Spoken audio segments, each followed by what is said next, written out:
Hello everyone. और आज का हमारा टॉपिक है blood disorders and blood related terms. आज हम पढ़ने वाले हैं ब्लड से जुड़े हुए कुछ डिसऑर्डर्स के बारे में, और ब्लड के लिए जो हम डिसऑर्डर्स के लिए टर्म्स यूज़ करते हैं आज हम उनके बारे में जानेंगे। तो चलिए शुरू करते हैं।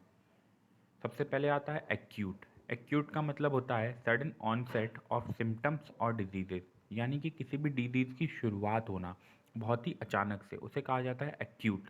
Anaemia, a condition of blood cause by a deficiency of red blood cell, एक ऐसी कंडीशन जहाँ पे हमारे जो रेड ब्लड सेल्स हैं, आरबीसीज हैं, वो बहुत ज़्यादा कम हो जाते हैं। अब आरबीसीज कम हो जाते हैं तो उनसे हमारी बॉडी की ऑक्सीजन कैरिंग कैपेसिटी कम हो जाती है, और जब ऑक्सीजन कैरिंग कैपेसिटी कम हो जाती है तो हमें अनीमिया हो जाता है। Antibody, antibody a protein substance normally formed by the body to help defend it against diseases, एक ऐसा प्रोटीन है एंटीबॉडी जो कि हमारी बॉडी का इम्यून सिस्टम बनाता है ताकि वो जो बीमारियां हैं या फिर जो फॉरेन सब्सटेंसेज हैं उनसे लड़ सके। Excessive production of N abnormal antibody can cause a disease, लेकिन अगर एंटीबॉडीज़ भी बहुत ज़्यादा बन जाए तो हमें कोई डिजीज़ हो सकता है। अब antigen, a protein that prompts the body to produce antibodies, एक ऐसा प्रोटीन होता है जो कि हमें बॉडी को बताता है या फिर कहता है कि अब आपको एंटीबॉडी बनानी होगी क्योंकि हमारी बॉडी में कोई फॉरेन सब्सटेंस आ गया है। ओके। अब anti inflammatory, a medication that helps to reduce inflammation और टिश्यू इन द बॉडी, एक ऐसी मेडिसिन जो कि हमारी बॉडी में कोई भी इन्फ्लेमेशन को दबाती हैं। जैसे कि हमारा सूजन आ जाए कहीं पे तो हम उसके लिए क्या करते हैं, कोई मेडिसिन दे देते हैं जिससे कि वो जो सूजन होती है कम हो जाती है। वैसे ही इन्फ्लेमेशन को कम करने के लिए जो मेडिसिन होती हैं, जो मेडिकेशन दिया जाता है उसे एंटी इन्फ्लेमेटरी कहते हैं। Auto immune disorder, disease cause by immune system producing antibodies against the issues of its own body, against the tissues of its own body. जब हमारी बॉडी, हमारा इम्यून सिस्टम हमारे ही बॉडी के सेल्स के खिलाफ में एंटीबॉडी बनाना शुरू कर दे तो उसे कहते हैं ऑटो इम्यून डिसऑर्डर। जब हमारा इम्यून सिस्टम हमारे ही बॉडी के सेल्स के अगेंस्ट काम करना शुरू कर दे तो उसे ऑटो इम्यून डिसऑर्डर कहते हैं। Basophils, a type of white blood cells that plays a special role in allergic reactions. Basophil एक ऐसे डब्ल्यूबीसी के 5 सेल्स होते हैं ना, एक ग्रैन्युलोसाइट, ग्रैन्युलोसाइट्स, एक ग्रैन्युलोसाइट ने मोनोसाइट लिम्फोसाइट आ जाते हैं, ग्रैन्युलोसाइट ने बेसोफिल्स, यूसिनोफिल्स और न्यूट्रोफिल्स होते हैं। तो वैसे ही बेसोफिल्स उन पांचों में से एक सेल है जो कि एलर्जिक रिएक्शंस कॉज कर देता है हमारी बॉडी में।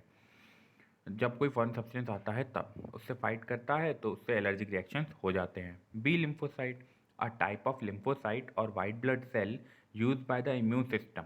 B cell secrete antibodies into the body fluid to fight foreign substances that cause infection, disease और पॉइजनिंग। बी लिम्फोसाइट एक ऐसे सेल्स हैं जो कि बी सेल्स की मदद से हमारे इम्यून सिस्टम को बनाते हैं। बी सेल्स क्या करते हैं, वो एंटीबॉडीज़ को प्रोड्यूस करते हैं। बायोलॉजिकल थेरेपी क्या होती है, a treatment that stimulates the body's own immune system to fight cancer और ब्लड डिसऑर्डर, एक ऐसी ट्रीटमेंट जो कि हमारी बॉडी के इम्यून सिस्टम का इस्तेमाल करके कैंसर से या फिर ब्लड डिसऑर्डर से लड़ने में मदद करती है, उसे बायोलॉजिकल थेरेपी कहते हैं। ब्लड काउंट, ब्लड का वो टेस्ट जिससे हम ब्लड में प्रेजेंट वेरियस डिफरेंट सेल्स होते हैं जैसे आरबीसी, डब्ल्यूबीसी, प्लेटलेट्स, उन सबको हम काउंट कर सकें तो उसके लिए हम ब्लड काउंट टेस्ट करते हैं। ब्लड ट्रांसफ्यूजन, जब हम एक बॉडी से दूसरी बॉडी में ब्लड को डोनेट करते हैं, जैसे कि हम ब्लड किसी को देते हैं तो उसे ब्लड ट्रांसफ्यूजन कहा जाता है। ब्लड क्लॉटिंग फैक्टर्स, वो फैक्टर्स जो कि क्लॉट फॉर्मेशन में मदद करें, components of plasma that are involve in the clotting of blood, उन फैक्टर्स को हम लोग ब्लड क्लॉटिंग फैक्टर्स कहते हैं। बोन मैरो क्या होती है, बोन मैरो हमारी बॉडी, बोन के अंदर एक कैविटी होती है जहाँ पे एक स्पॉन्जी सब्सटेंस प्रेजेंट होता है। वो क्या करता है, वो क्या करता है, वाइट ब्लड सेल्स और डब्ल्यूबीसी वहाँ पे सब कुछ बनाता है।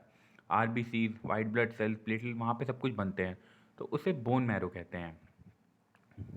ओके, हमारे बोन के अंदर वो जगह है जहाँ पे सब कुछ बन रहा हो, आरबीसी, डब्ल्यूबीसी एंड प्लेटलेट्स। फिर कीमोथेरेपी, और ट्रीटमेंट यूजिंग मेडिसिन। फिर डेसीलीटर आता है। फिर eosinophil, eosinophil white blood cell का ही एक टाइप है जो कि फॉरेन सब्सटेंस से फाइट करता है और हमारी बॉडी में एलर्जिक रिएक्शंस प्रोड्यूस करता है। जी हाँ, इओसिनोफिल और बेसोफिल दोनों ही एलर्जिक रिएक्शंस बनाते हैं। Erythrocyte, red blood cells, these cells carry oxygen. Essential thrombocythemia, एक ऐसा डिसऑर्डर जहाँ पे हमारी जो प्लेटलेट्स हैं वो बहुत ही ज़्यादा बन जाए, जितने की ज़रूरत नहीं है उससे ज़्यादा क्या हो रहा है, प्लेटलेट्स बन रही हैं। External beam of radiation therapy, treating cancer and other disorders with the use of radiation. जब हम कैंसर या फिर और भी कोई जो बीमारियां होती हैं उन्हें रेडिएशन की मदद से ट्रीट करते हैं तो हम उसे एक्सटर्नल बीम रेडिएशन थेरेपी कहते हैं। कई बार हम इसे रेडिएशन थेरेपी भी कहते हैं। एक्स्ट्रा मेडुलरी हेमेटोपोइसिस क्या होता है, जब हमारे रेड ब्लड सेल्स का फॉर्मेशन बोन मैरो को छोड़ के और भी कहीं पे होने लगे, जैसे कि लिवर और स्प्लीन में वापस से, तो हम क्या करते कहते हैं उसे एक्स्ट्रा मेड्युलरी हेमेटोपोइसिस। फिर आता है फेमेटोलीटर्स, फिर गाउट। गाउट क्या होती है, हमारे जो जॉइंट्स में कभी कभार आपने देखा होगा दर्द होने लग जाता है, तो उसे क्या कहते हैं, गाउट। ये दर्द क्यों होता है, क्योंकि हमारी बॉडी में यूरिक एसिड काफ़ी ज़्यादा वहाँ पे एक्सेसिव हो जाता है, यानी कि भरने लग जाता है, तो इसीलिए हम तो वहाँ पे हमें दर्द होने लग जाता है, तो उस कंडीशन को कहा जाता है गाउट, जब हमारे जॉइंट्स में यूरिक एसिड भरने की वजह से दर्द होने लग जाए। ग्राम क्या होता है, a unit of mass approximately equal to the weight of a paper clip. Okay. Haematologist, एक ऐसा डॉक्टर जो कि ब्लड और बोन मैरो की स्टडी में स्पेशलिस्ट हो। Hormonal therapy, a treatment that uses the body's hormones to treat cancer, एक ऐसी ट्रीटमेंट जो कि हमारी ही बॉडी के हॉर्मोन्स का यूज़ कर रही है, क्या ट्रीट करने में, कैंसर को ट्रीट करने में। This can be done by medication, surgical removal of hormone producing glands और radiation therapy. Idiopathic myofibrosis, a disorder that causes the bone marrow to gradually be replaced with fibrous scar tissue and the spleen or liver to become enlarged। हमारी body में एक ऐसा disorder जो कि हमारी bone marrow को replace कर देता है एक फाइब्रस स्कार टिश्यू से, और या फिर हमारी स्प्लीन और लिवर को क्या कर देता है, एनलार्ज कर देता है एक्सरसाइज में।